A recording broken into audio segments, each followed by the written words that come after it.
Hello and welcome to Fertility Talks with Dr. Nupur. I am Dr. Nupur Garg, fertility specialist associated with SCI IVF Center, Noida. Today we are going to talk about semen analysis, यानी कि वीर्य परीक्षण. What is semen analysis? Semen analysis is the examination of semen in the lab under microscope, जिसमें हम सीमेन के बहुत ही important parameters like motility, morphology और count को examine करते हैं. Semen analysis किन लोगों को कराना चाहिए?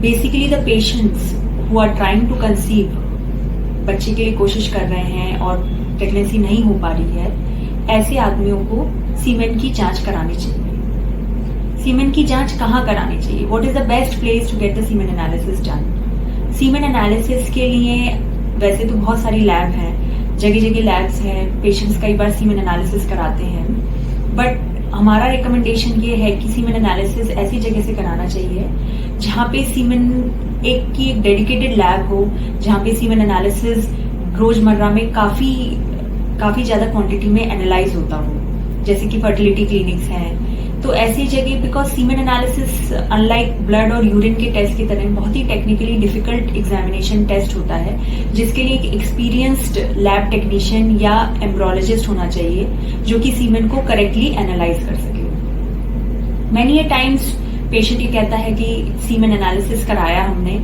एक लैब में हमारी रिपोर्ट में काउंट बहुत ज्यादा आया, दूसरी लैब में हमारा काउंट बहुत कम आया. तो सीमेन की जो क्वांटिटी और क्वालिटी होती है वो वेरी करती है फ्रॉम डे टू डे.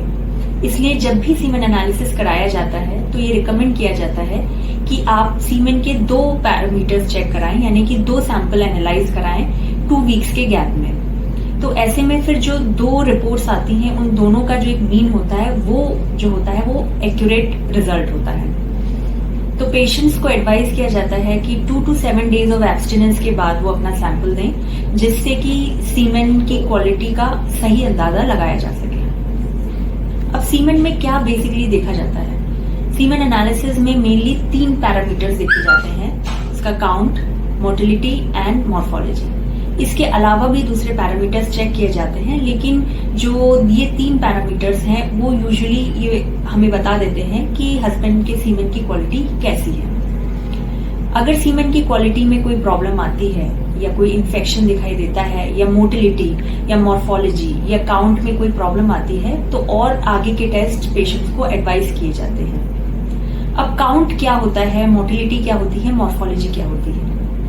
जो सीमेन होता है उसमें स्पर्म एक पर्टिकुलर मात्रा में होते हैं. तो एक जो WHO ने एक गाइडलाइन सेट की है, जिसके बेसिस पे हम पेशेंट को एडवाइस करते हैं, स्पर्म काउंट को डिवाइड करते हैं कि स्पर्म जो है इसकी क्वांटिटी एडिक्वेट है कि नहीं है.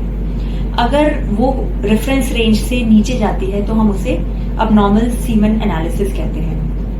ऐसे ही मोटिलिटी यानी कि मूवमेंट ऑफ स्पर्म, अगर स्पर्म में मूवमेंट नहीं होगा तो आपका काउंट चाहे 100 मिलियन है चाहे 200 मिलियन है, प्रेगनेंसी के चांसेस कम हो जाते हैं.